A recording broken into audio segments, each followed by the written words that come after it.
उमरकोट में कल रात हिकिड़ो इंतहाई दिलखराश वाक़ियो पेश आयो आहे।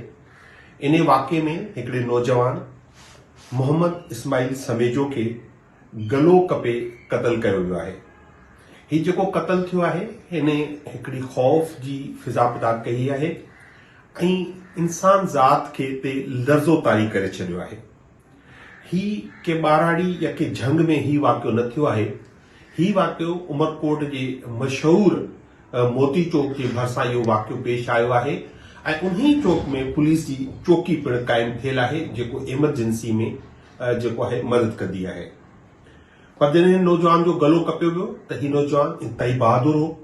गलो कपजण जे बावजूद हू डोड़ी ऐं पंहिंजे चौक ते पहुतो ऐं मदद जी अपील कई।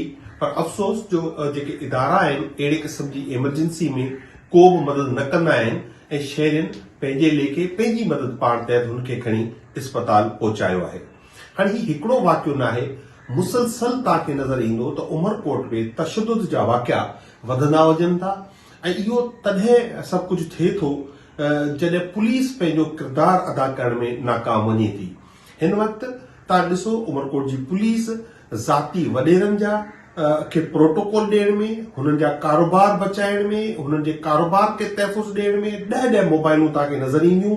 पर शहर में को वाक़ियो थी वेंदो त तव्हांखे किथे बि पुलिस नज़र न ईंदी। ऐं पुरज़ोर मुतालबो कयां थो हुकूमत सां त फौरी तौर ते हिननि खे गिरफ़्तार करे, समेजा साहिब जे कातिलनि खे गिरफ़्तार करे केफ़र किरदार ताईं पहुचायो वञे। ऐं समेजा बिरादरी ऐं ख़ासि तौर ते मोहम्मद इस्माइल समूजो जे वालिदैन सां इज़हार ताज़ियत करायां थो। इहो ॾुख जी घड़ी आहे ऐं असीं इन ॾुख में तव्हां सां शामिल आहियूं।